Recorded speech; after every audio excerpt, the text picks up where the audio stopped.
Yeah, so when I haven't been busy fiberglassing the inside of the roof, I've been cutting holes in my forward cabin.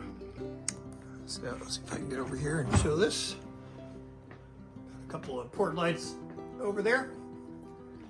And it definitely opens up the inside a lot. And I got the sill for the forward-facing forward cabin, I don't know, piece of plexiglass.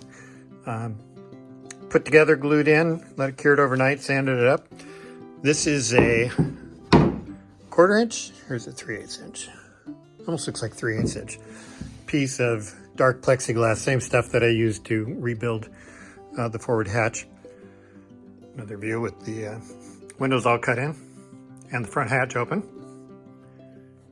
All right, let's take a dry run here and see if I can actually crawl out the escape hatch.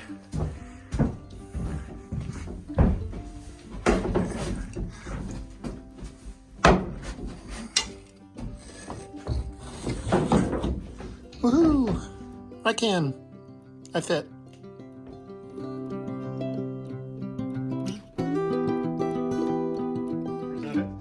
I have been carving wood all day to get it to fit right. I've got pieces fore and aft that have reflect the curvature of the top of the cabin.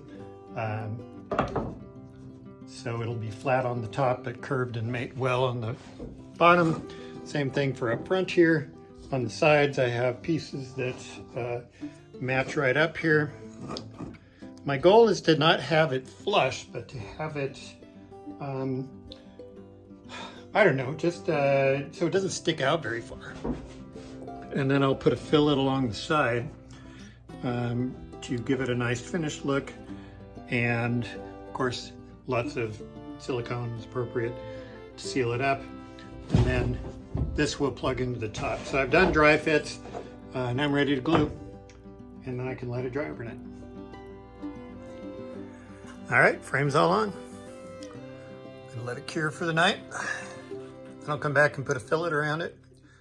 Make sure it's flat and fits this bad boy. All right, clamps are off and light sanding done. I think it looks pretty good. Certainly has strengthened up the whole top having these extra structures here. I can walk around on this now, not worry about it. There you go, fits like a glove. Pretty pleased with that.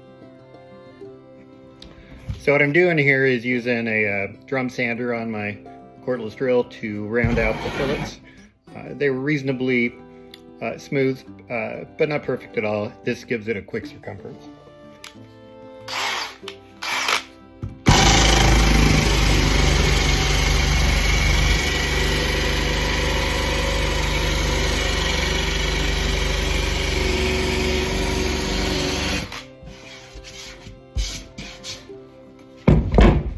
Makes pretty quick work of it, works really well. I also have an extension bar that lets me get different angles at it and works really well.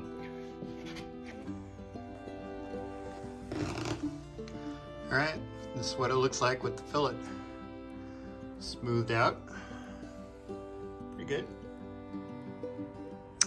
Whew, kind of a long day. I got this coated with some 10-ounce fiberglass cloth, just going around the lip of it. That's gonna make that pretty much bulletproof. I rolled it on into the inside to make sure that all of that wood is protected, so that gives a pretty strong barrier and will really strengthen the whole unit. I also took this opportunity to apply 4-inch strips of 10-ounce cloth to the fillet going under the windshield. All right, what I've got here is the framing for the roof, because I'm getting ready to bring the roof in. I'm adding the correct piece stiffeners on the side, got the beams across the top here, and what I want to do next is install the hand grips. So I'm going to have rails that come down here with slots, kind of the traditional look that you see. So I'm working on those now. Here's what they look like. So I'm using a long piece of maple. I'll be using a 3-inch diameter circle cutter, and I'm just drawing circles. It's kind of the traditional way a lot of guys have done it. I'll drill the circles and then I'll join that with the jigsaw, and then I'll run the whole thing through the table saw, cut it in half.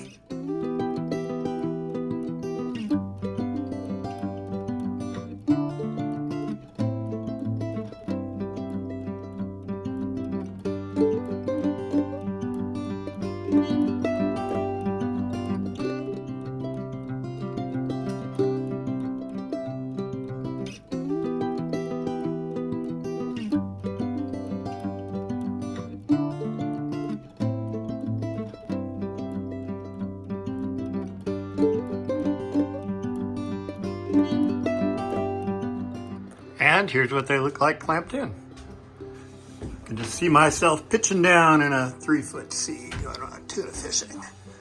Using these to keep my balance as I walk down. So this is my porthole. They're really nice little units. Made for production boat, I'm not sure which one. But they open on the inside. Then when I went to install the trim, it just doesn't work. That gap is both too much and the screws poke through. So I decided I really needed to make sort of something for it to mount onto. So that'll give me more material, more purchase for the screws. I'm gonna have to glass it really well and put it in there. But in the end, it'll give this flashing something more to hold on to. And when I actually mount it, the whole thing's gonna get filled with silicone anyway, so I guess it'll get there. It's just adding a few hours to a project that I didn't think would be that hard. I think it's also time for a haircut. Oh, I got epoxy in my hair again. Dangers of working in the hatch without a cap. Oh well. Anyway, that's all for this time, I guess. Making headway. It's fun, I like working on this stuff. This is cool.